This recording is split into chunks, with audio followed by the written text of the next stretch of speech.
Assalamualaikum warahmatullahi wabarakatuh. Selamat datang di channel Seni Bermatematika. Pada pertemuan kali ini kita akan mempelajari tentang peluang kejadian majemuk bagian ketiga. Pada bagian ini kita akan mempelajari tentang peluang dua kejadian yang tidak saling bebas. Berarti dua kejadian ini adalah bersyarat. Kita lanjut slide berikutnya, yaitu peluang dua kejadian tidak bebas. Dua kejadian dikatakan tidak bebas jika terjadinya peristiwa yang satu dipengaruhi peristiwa yang lain. Kira jelas ini ya. Misal, peluang kejadian A dengan syarat kejadian B telah terjadi lebih dulu, itu ditulis begini penulisan notasinya, yaitu P buka kurung A strip B. Ini kalau dibaca peluangnya A dengan syarat B telah terjadi. Oke, kita lihat diagram Venn. Ini adalah diagram Venn sebelum kejadian. Kita kembali. Peluang kejadian A dengan syarat kejadian B telah terjadi lebih dulu, itu berarti karena B telah terjadi lebih dulu, maka sebagai ruang sampel yang baru atau yang sekarang adalah B. Sedangkan yang ditanyakan peluang kejadian A berarti kita mencari anggota A yang sekaligus merupakan anggota daripada B, yaitu adalah A iris B. Dengan demikian, maka peluangnya A dengan syarat B telah terjadi itu sama dengan banyaknya anggota A iris B dibagi dengan banyaknya anggota daripada B, yaitu sebagai ruang sampel yang baru. Jika pembilang dan penyebut masing-masing dibagi dengan ruang sampel yang lama, yaitu S, maka akan diperoleh ini. NA iris B dibagi NS itu diperoleh peluang A iris B. Lalu untuk penyebut NB dibagi dengan NS itu diperoleh peluangnya B. Dengan demikian maka akan diperoleh peluang A dengan syarat B telah terjadi itu sama dengan peluang A iris B dibagi dengan peluangnya B. Ini gambar adalah setelah kejadian. Oke, kita lanjut. Sebaliknya, jika kejadian B dengan syarat kejadian A telah terjadi, maka peluangnya adalah peluang B dengan syarat A telah terjadi itu sama dengan peluang A iris B dibagi dengan peluangnya A. Ya, karena A telah terjadi duluan, maka sebagai ruang sampelnya adalah A. Oke ya, saya kira jelas. Kita lanjut ke contoh soal yang pertama. Dua dadu dilambungkan bersama satu kali. Hitunglah peluang kejadian munculnya angka 1 pada dadu kedua dengan syarat kejadian munculnya jumlah kedua mata dadu kurang dari 4. Kita lihat penyelesaiannya. Misal A itu adalah kejadian muncul angka 1 pada dadu kedua. Maka anggota daripada A adalah 11, 21, 31 sampai dengan 61. Banyaknya anggota daripada A ini adalah 6. Kalau dua buah dadu dilambungkan bersama sebanyak satu kali, maka ruang sampel yang terjadi adalah 36. Dengan demikian, maka peluangnya kejadian A adalah 6/36. Kemudian yang B itu adalah kejadian jumlah kedua mata dadu kurang dari 4. Artinya di sini jumlah mata dadunya bisa 2 dan juga bisa 3. Maka dengan demikian, anggota daripada B itu bisa 11, ini yang berjumlah 2. 12 dan 21 itu yang berjumlah 3. Dengan demikian maka anggota daripada B adalah 3. Peluangnya B itu sama dengan 3/36. Selanjutnya kita akan mencari anggota dari A iris B, yaitu anggota yang berada di A sekaligus berada di B. Anggotanya adalah 11 dan 21. Maka A iris B banyak anggotanya adalah 2. Peluangnya A iris B tentu 2/36. Saya kira jelas. Kita lanjut. Peluang A strip B artinya peluang kejadian muncul angka 1 pada dadu kedua dengan syarat kejadian jumlah kedua mata dadu yang kurang dari 4 telah terjadi sebelumnya. Jadi peluang A strip B sama dengan peluang A iris B dibagi dengan peluangnya B. Peluang A iris B sama dengan 2/36. Peluangnya B sama dengan 3/36. 36-nya dicoret, maka hasilnya adalah 2/3. Inilah peluang munculnya angka 1 pada dadu kedua dengan syarat jumlah kedua mata dadu yang kurang dari 4 telah terjadi sebelumnya. Oke, kita lanjut ke contoh soal yang kedua. Di suatu SMA ada 100 orang siswa yang mengikuti ujian, terdiri dari 65 orang pria, 35 orang wanita. Lulus sebanyak 90 orang yang terdiri atas 60 orang pria, 30 orang wanita. Kartu nama semua peserta yang lulus ujian itu dikocok dan diambil satu kartu secara acak. Berapakah peluang bahwa itu kartu nama peserta pria? Oke, kita lihat penyelesaiannya. Sebagai ruang sampel tentu 100. Misal A itu adalah siswa pria, maka banyak anggota daripada A adalah 65. Sedangkan sebagai B di sini tentunya adalah siswa yang lulus ujian, maka banyak anggota daripada B adalah 90. Peluang dari B tentu adalah 90/100. Selanjutnya kita mencari banyaknya anggota daripada A iris B, yaitu siswa pria yang lulus ujian. Nah, di sini A iris B siswa pria yang lulus ujian adalah 60. Saya kira jelas ya. Berarti peluang A iris B tentu 60/100. Oke, kita lanjut. Slide berikutnya. Yang ditanyakan adalah peluang siswa pria dengan syarat lulus ujian.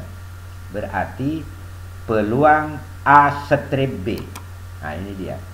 Sama dengan peluang A iris B dibagi dengan peluangnya B. Peluang A iris B sudah diperoleh tadi 60/100. Peluangnya B 90/100. 100-nya dicoret, maka diperoleh 60/90. Masing-masing diperkecil, yaitu dibagi 30. Hasilnya adalah 2/3. Inilah peluang siswa pria yang lulus ujian, yaitu 2/3. Kita lanjut. Contoh yang ketiga. Sebuah kotak terdapat 5 bola merah, 3 bola hijau. Diambil 2 bola satu demi satu tanpa pengembalian. Tentukan peluang terambilnya. A. Bola pertama merah dan kedua hijau. B. Kedua bola berwarna sama. Oke, kita lihat penyelesaiannya.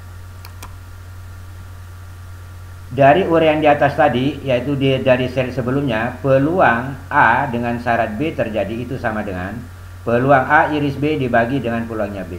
Ini bisa dikali silang ke samping kiri. Maka peluang A iris B itu sama dengan peluang B dikali dengan peluangnya A dengan syarat B telah terjadi. Kita kembali ke soal. Misal M itu adalah pengambilan pertama bola merah dan H itu pengambilan kedua bola hijau. Untuk menjawab pertanyaan A, kedua bola pertama merah dan kedua adalah hijau.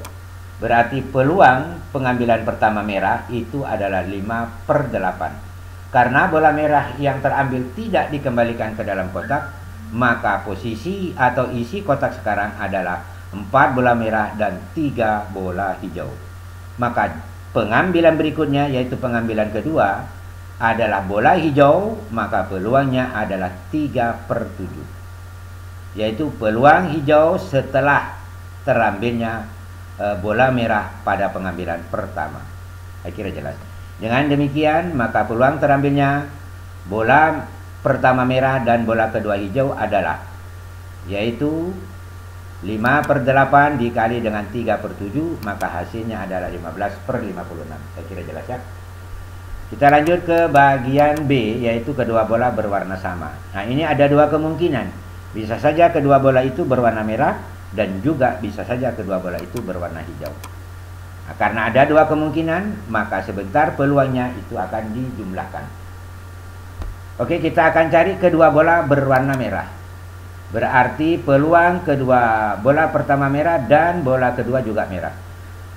Peluang bola merah pertama berarti 5/8. Karena tidak dikembalikan, maka sekarang isi kotak adalah 4 bola merah dan 3 bola hijau. Maka jika diambil lagi bola merah, maka peluangnya adalah 4/7. Nah, ini dia. Dengan demikian, maka peluang terambilnya kedua bola berwarna merah adalah 20/56. Kemungkinan yang kedua, yaitu kedua bola hijau. Nah, ini dia. Jadi jika bola pertama terambil hijau, maka peluangnya adalah 3/8. Karena yang terambil pada pengambilan pertama tidak dikembalikan, maka isinya kotak sekarang 2 bola hijau dan merah bola, dan 5 merah dan 5 bola merah. Dengan demikian maka kotak sekarang isinya adalah 7. Jika diambil lagi pada pengambilan kedua hijau, tentu peluangnya adalah 2/7. Dengan demikian maka peluang kedua bola hijau itu adalah 3/8 dikali 2/7 sama dengan 6/56. Sehingga dengan demikian maka peluang kedua bola berwarna sama adalah 20/56 ditambah 6/56. Hasilnya 26/56 atau dapat ditulis 13/28. Masing-masing dibagi 2. Oke, kita lanjut ke contoh yang keempat. Diketahui isi kantong sebagai berikut. Kantong A berisi 3 bola merah dan 3 bola putih. Kantong B berisi 2 bola merah dan 1 bola putih. Kantong C berisi 2 bola merah dan 3 bola putih. Satu kantong diambil secara acak dan dari kantong tersebut diambil 1 bola. Jika bola tersebut berwarna merah, berapakah peluang bahwa bola itu berasal dari kantong A? Oke ya, kita lihat penyelesaiannya. Kita akan selesaikan ini dengan cara menggunakan diagram pohon. Oke, kita lihat. Ada 3 buah kantong. Berarti masing-masing kantong peluangnya adalah 1/3. Sekarang untuk kantong A. Kantong A tadi berisi 3 bola merah dan 5 bola putih. Maka peluangnya bola merah itu adalah 3/8. Sehingga dengan demikian peluang A dan peluang kantong A dan berwarna merah, peluang dari kantong A dan berwarna merah itu sama dengan 1/3 kali 3/8 sama dengan 1/8. Jadi peluang A iris M, maksudnya peluang kantong A dan berwarna merah itu 1/8. Untuk yang kantong B, peluang untuk warna merah itu ada 2/3 karena putihnya 1 tadi. Dengan demikian maka peluang B dan berwarna merah itu adalah 1/3 dikali 2/3 sama dengan 2/9. Jadi peluangnya terambilnya kantong B dan berwarna merah adalah 2/9. Selanjutnya kita ke kantong C. Kantong C peluangnya warna merah adalah 2/5. Sehingga dengan demikian peluang terambilnya kantong C dan berwarna merah itu sama dengan 1/3 dikali 2/5 itu sama dengan 2/15. Untuk bola yang berwarna putih tidak usah kita cari. Oke ya. Yang ditanyakan di soal adalah peluang bahwa bola itu berasal dari kantong A dan diketahui dia itu berwarna merah. Berarti peluang A strip M. A strip M. Oke, kita lanjut ke slide berikutnya. Peluang A strip M itu berarti sama dengan peluang A iris M dibagi dengan peluangnya PM, yaitu peluang terambilnya kantong A dan berwarna merah dibagi dengan peluangnya merah. Oke, kita lihat. Peluangnya untuk bola merah itu dari kotak A, dari kantong A, dari kantong B, dan juga ditambah dari kantong C. Ini adalah semuanya peluangnya berwarna merah. Akan diperoleh 1/8 ditambah 2/9 ditambah 2/15, maka hasilnya adalah 173/360. Inilah peluangnya bola berwarna merah dari kantong A, B, dan C. Sedangkan kita tahu bahwa peluangnya kantong kantong A dan berwarna merah itu sudah diperoleh tadi, nilai peluangnya adalah 1/8. Sehingga dengan demikian maka peluang yang berasal dari kantong A dan berwarna merah itu sama dengan peluang A iris M, yaitu peluang kantong A dan berwarna merah adalah 1/8 dibagi dengan peluangnya bola berwarna merah, yaitu 173/360. 1/8 tetap Pembagian dirubah menjadi kali, tentu pembaginya ini dibalik menjadi 360 per 173. Dan hasilnya adalah 45 per 173. Dengan demikian, peluang terambil bola dari kantong A dan diketahui dia itu berwarna merah adalah 45 per 173. Oke, kita lanjut ke slide berikutnya, yaitu contoh yang kelima. Kejadian A mempunyai peluang sepertiga, kejadian B mempunyai peluang seperdua, dan kejadian A gabung B atau A atau B mempunyai peluang yaitu 3/5. Selidikilah apakah kejadian A dan B tidak lepas dan juga tidak bebas. Kita lihat penyelesaiannya. Peluang A gabung B tentu sama dengan peluang A ditambah peluang B dikurangi dengan peluang A iris B. Peluang A gabung B sudah diketahui tadi, yaitu 3/5. Peluangnya A sepertiga, peluangnya B adalah seperdua, dikurangi peluang A iris B. Sepertiga tambah seperdua, tentu jawabannya ini 5/6. Jadi peluang A iris B ini pindah ke ruas kiri, maka menjadi positif. Sepertiga tambah seperdua itu 5/6. 3/5 di ruas kiri pindah ke ruas kanan menjadi min 3/5. Jadi dengan demikian maka peluang A iris B itu sama dengan 7/30, yaitu dijadikan penyebut 30. 30 jika dibagi 6 itu adalah 5 kali 5 25. 30 dibagi 5 6, 6 kali 3 18. 25 dikurangi 18 berarti 7. Hasilnya peluang A dan B adalah 7/30.